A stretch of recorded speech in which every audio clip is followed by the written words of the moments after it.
In this photo editing challenge, I'm going to be tackling this desert landscape behind me in Adobe Lightroom Classic CC.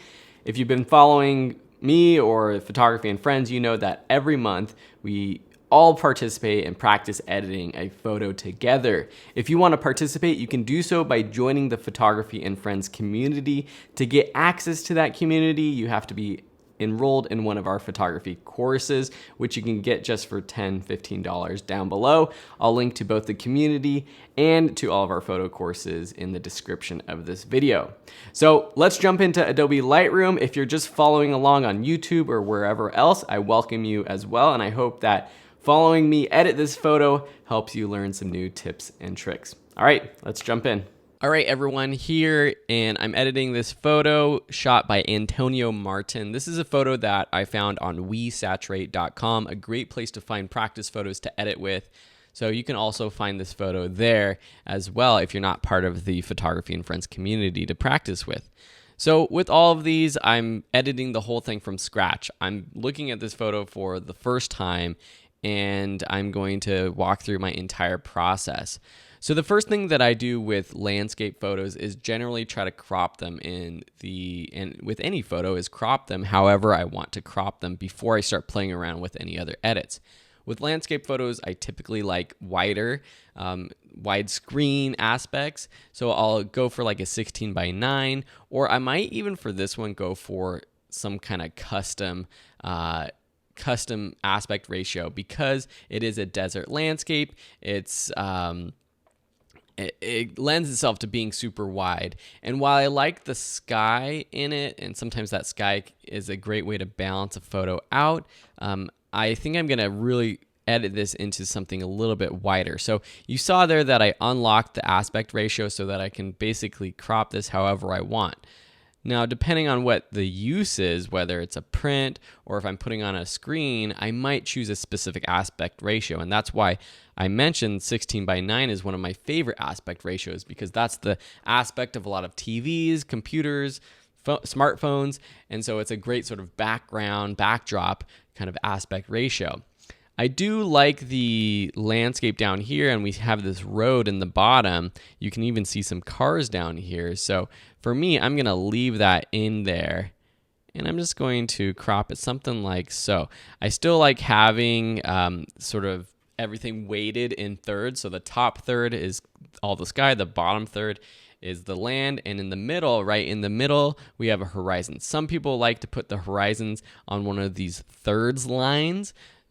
And that's part of the rule of thirds is putting things on the line, not just in the intersections of these lines, but also on the lines, such as your horizon, lends itself to a nice balanced image. I kind of like how this image looks because everything is balanced, somewhat symmetrical, even though it's just a landscape with these three sort of plateaus or whatever you call them popping out from this desert landscape. Now, the other thing you'll notice that Lightroom automatically did was rotate the image so that the horizon is horizontal. So you can do that just by hovering over the edge and kind of rotating, or you can do it by this level tool, and then you just click and drag over your horizon, and it's going to automatically level. So I'm going to leave it like that. I kind of like this aspect ratio right now. Maybe just go a little bit down so this road isn't going in directly into the corner, but we have it on screen. That's looking pretty good to me. Next, I'm just going to play with my basic tone sliders. This photo is relatively exposed well. Everything kind of is exposed nicely, but it's kind of flat. So I'm going to punch up the contrast. You can do that a few ways just by dragging up this contrast slider, or you can take these individual ones like the shadows and bring those down. The whites you can pop up. Now the whites I'm going to bring back down actually because I think I don't want anything too overexposed. But with the highlights, I might punch those up a little bit. Blacks, bring down the blacks even more. And when you add contrast, you start to get naturally some more saturation in the colors of this image, which I like. With a lot of landscape photos, especially like this one, I am going to boost the clarity quite a bit. It sharpens things. It makes the edges of things a little bit more crispy and more detailed. And for landscape photos, I like that. Now, with any of these edits, if you want to see the completely before and after, you can press the / key on your keyboard, or with these different options in most of these windows, you can turn them on or off with that on/off button right here. Now, we don't have that with these basic sliders, but you could, of course, double click and get rid of it, or just play around with it. Or, like I said, / key. You can also use one of these proofing methods, the before and after, with this YY, and click that to cycle through the before and after. So those are just some basic Lightroom tools. A lot of you probably already know those. I'm not going to play with the overall vibrance, saturation, or dehaze here. I am going to use some dehaze for the sky and also play with the saturation of specific colors, but I'm going to do that down in the HSL panel. I'm skipping over the tone curve. If you follow along with me, you know that I save the tone curve for a lot of other, for kind of the final edits. And so I'll use that at the very end just to play with my overall contrast. You can also use that tone curve, though, in the beginning to give yourself an exposure adjustment. So with my specific colors, you can play around with the hue, saturation, which is how colorful or how vibrant that color is. Hue is the actual color itself. So if we want to go in here, use this color picker, change the sky from blue to green to magenta, you can do that by clicking and dragging up or down. Say you don't like the red right here in the landscape, we can make it a little bit less red, more green, dragging up, more red if you want, a Martian landscape. But I don't usually play with the hue too much. What I do play around with is the saturation. And again, I like doing these specific color pickers by clicking this eyedropper or this color picker, going over to my photo, clicking in the area that I want to boost, and dragging. Now, I probably could have done this by just knowing that the sky is blue and dragging the slider up or down, but I do want to bring out some of that blue in the sky. There might be some aqua in the sky too, so it's hard for you to see, but there is a little bit of subtle aqua in the distance that's changing as I adjust this slider too. So maybe bringing that up. Now, I do want to see what happens with the landscape. So this is going to be a lot of reds, orange, yellows. Now, if I take that all the way down, that's not what I'm looking for. And you'll notice something interesting. So I undid that, but if I click this and I take it all the way down and I say, oh no, I don't like that, and then I try to bring it all the way up again, what happens is the sliders get a little bit wonky. I can't go back to 0, 0, 0. It, for some reason, drags the orange and the reds up because it's doing it proportionally to the colors I'm picking and to how I'm sliding it up or down. So if I want to reset that, I can just undo that. Or if any of these go down, you can just double click on the color over here. I guess the slider doesn't work on this slider. I never knew that. You can double click on the color over here to reset it to 0. So do I want more red? Do I want more orange? This might be a case where I actually go in and just pick the slider and bring up the orange because I like the orange. And the red is nice too. Maybe dropping the yellow just a little bit. There's not too much yellow in this landscape actually. Actually dropping the orange back down, bringing up the red, it's kind of nice too. Again, I like seeing before and after. It's pretty similar. I like to go for some natural edits. Now, there's lots of things you can do with this to make it a completely sort of creative picture, but I'm going to go for a natural edit for this one. All right, so that's looking pretty good. Let's look at some of our specific adjustments with our graduated filters and things like that. So with our graduated filters, I'm going to use this to edit the sky. So I click the graduated filter, I click and drag downwards on my photo to create this sort of filter. Now, if I press O on my keyboard, or if you check on this Show Selected Mask Overlay, I can see what it's selecting. I don't want it to select the landscape here. I just want it to select the sky. There's different ways I can get rid of this landscape in this selection, because whatever I do with these new sliders here will happen to whatever is this reddish magenta color. That's not editing the actual photo, it's just showing where I'm going to edit. I can use a brush, click brush here, click erase, and then I can erase. So you can see there, I'm erasing. I'm gonna undo that. Or I could use one of these what's called range masks. So range mask is a way that Lightroom can automatically select a part of your selection based off of either color or luminance. So luminance is going to be, you can select just the highlights, just the darks, and that works for certain types of images. This one, I'm going to use color because I'm mostly selecting the bluish sky. So I'm going to use this color picker, click on my image, and see how it does a pretty good job selecting just the blue sky. I can then increase the amount to include some of the clouds as well, and it's still doing a decent job not selecting our landscape. If I go all the way, it starts to pick some of the landscape. If I go less, then it's just picking very specific blue colors that are closer to what I actually selected. I am going to err on the side of selecting more, and I also don't mind that it blends a little bit into our landscape, because then when I do something to make these changes, it's natural for those changes to also appear in the landscape a little bit. I hope that kind of makes sense. So I'm pressing O to get rid of that view of our mask overlay. The first thing I'm going to do is add some dehaze. Now, if I go too crazy, you can see that starts to look a little unnatural, but just a little bit does a lot to bring out the cool clouds, the detail in the sky, and it's doing exactly what it says it's doing, dehazing. It's getting rid of that haze. Now, once I do that, I start to realize that the blue saturation from down here in our HSL panel may be a little bit too much. So I'm just going to go back down here and decrease that. I could also go up here and just decrease the overall saturation as well. There's multiple ways to get the same result.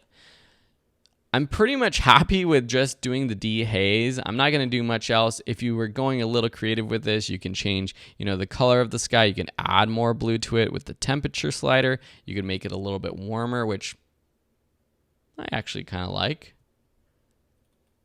I'm just going to leave it as is. And then, of course, combining these to add, some tint adjustments. You can get really creative with how the color of skies are, or landscapes, or whatever it is you're editing. All right, so I'm done with that graduated filter. Now, one thing I'm curious about, I'm not sure if this is going to look good or bad, is I see how shadowy or dark this part of this plateau is.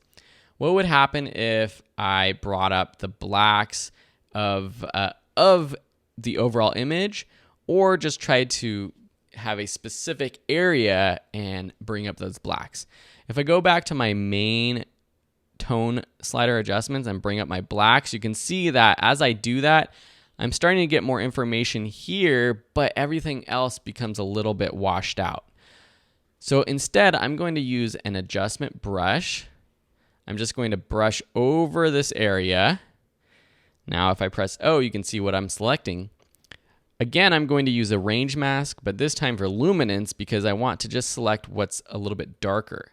So once I select that luminance, this slider pops up for the range. Now it's selecting everything from 0, which is the darkest darks, to 100, which is the brightest highlights.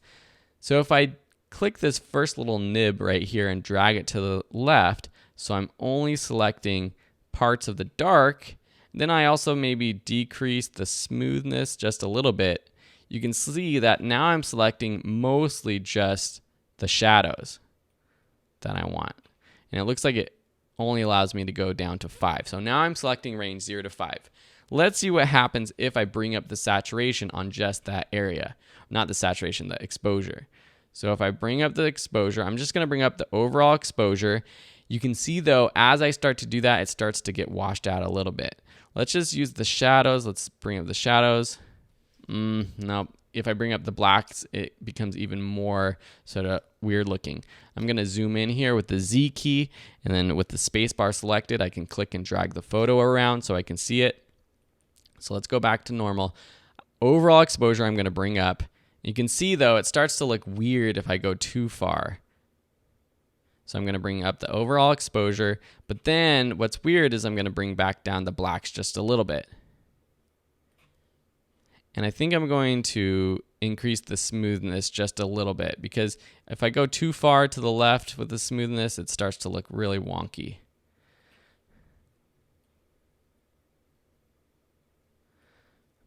So I'm just playing around, just trying to get something natural. And the reason why I brought up the overall exposure and now I'm bringing up the shadows, but still bringing back down the blacks, it seems counterintuitive, but it's creating that natural sort of contrast that's in what you would see naturally.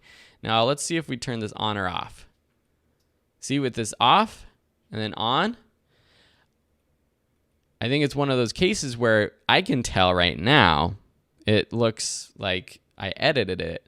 But if someone sees this photo for the first time and they're not looking too closely, I think it looks pretty dang natural right here. Something like this.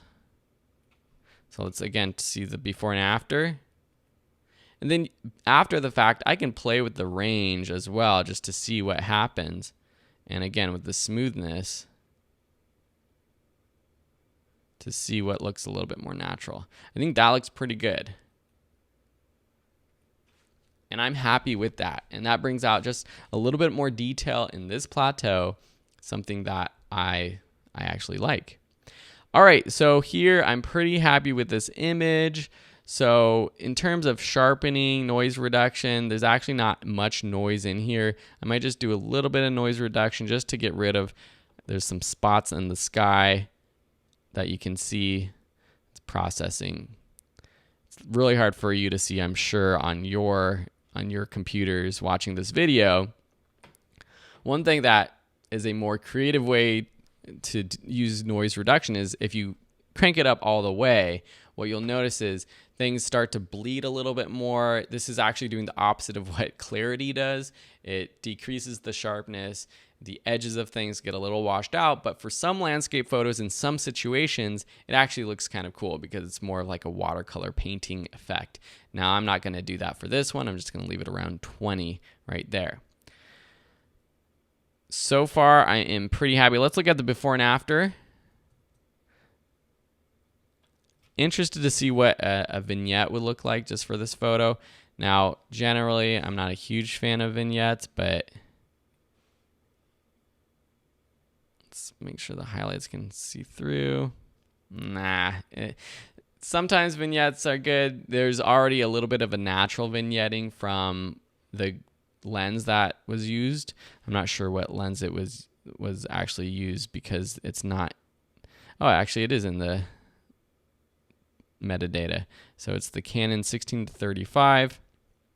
So if I turn this on, you can see that it has that natural vignetting. I can also remove even more vignetting by cranking up the slider. And actually, I might do that for this landscape photo. I'm going to do the opposite of what I did. It also removes a little bit of that distortion that you got with this lens. Before, after, before, after, before, after. Looking pretty good. Now, one thing that I didn't cover in this video, but something that a lot of people use to quickly apply sort of like a filter or a color adjustment are these profiles. So up at the top, if I click this button right here, it opens up the profile browser. There's different effects that are built into Adobe Lightroom. So here we have some artistic ones. Down below we have black and white. Black and white's a little bit interesting actually for a desert landscape. Sometimes it gets rid of all those beautiful colors that we have here. There's some vintage, modern. So you can hover over these and see what it does. This is a quick way to apply sort of a filter to your photos, but it can actually make your photo look even better. And it's something that some people like doing before they start editing, just so they get those colors baked in and then they're editing based off of those colors. Other people like me, I like to edit the photos and then look and see if any of these filters look good. Now, I like the ones that are still pretty natural. I like the Artistic 4, and then I liked this Vintage 6, I believe. Now with some of these vintage ones as well, you can see that it adjusts some of the contrast and the overall exposure of different colors as well. Let's open up these modern ones. And you can get a preview over here, kind of get a sense of what they would do. I like modern 3. I like vintage 6. I keep going back to vintage 6. I'm going to select vintage 6. I usually don't do this, but I think for this image, just to give it some sort of little difference than just a natural edit, I'm adding that sort of color profile. You can adjust the amount here, decrease, increase. I'm going to just go back to the normal 100. Okay. All right, so now we can see the before and after.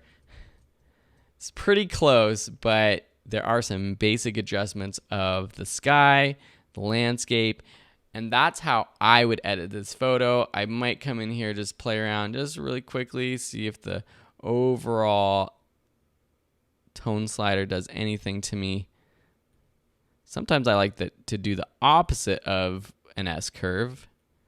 I guess that would be a Z curve and give it a little bit of a faded look. Now that's going, again, it's going completely against how I was editing this photo before. And now that I see it and looking at it for a second, I'm going to get rid of that. As you know, if you're following these photo editing challenges, I play around with things. Sometimes I like it, sometimes I don't. I'm just working through my own process. So let's go see the before and after, compare. Before, after. Some people might say, I actually like the before better. That sometimes happens with some of these photos. You may like the colors better. You may like the more natural exposure and contrast of the photo better. I'm trying to think if there's anything I would do to the landscape down below. Let me just throw on a graduated filter and play around. So this time I'm just selecting the landscape below. And I'm just going to select the landscape below the plateau. So here you can see that I'm selecting this area. Now, if I play around with clarity, that boosts the detail. That can be kind of cool. Saturation, we've played so much with color already, and I'm not really interested in playing around with the color too much because I already baked in that profile. Once you use a color profile, then playing around with the colors to me doesn't make as much sense. If you want to give it a specific hue, you can use this color picker down here. Let's add some blue to it, yellow, green, whatever. I'm not going to do that. Rarely do I add color, maybe to the sky to make things more blue or to water, but let's see the before and after. This shows you the before and after for both graduated filters. I do kind of like the clarity, not just for kicks and giggles. Let's see what dehaze does. No. But I do kind of like the clarity. All right, again, before, after. I'm going to leave it at that. This is a nice natural edit. Somewhat of a little bit of a color profile that I've added to give it that style. But I'm happy with this. This is something that if this was my photo, I would post it to my Instagram and be happy to share this kind of image. All right, I hope you enjoyed this photo editing challenge. I hope to see your photos in the Photography and Friends community. If you're watching this in September of 2019, you'll see a post in the announcements where you can share your edits and see how other people edited the photos to kind of compare and contrast. If you do that, make sure you comment on other people's photos, like them, and tell them what that you like about it, or if there's things you don't like about their photos, make sure you give some positive critique as well. Thanks again for watching. And if you're watching this in the future, then you can participate in that month's photo editing challenge as well. Just head over to the announcements and you should see that month's challenge. Or if you're watching this on YouTube, you'll see a new YouTube video soon. All right. Hope you enjoyed and have a beautiful day, and we'll see you in another video.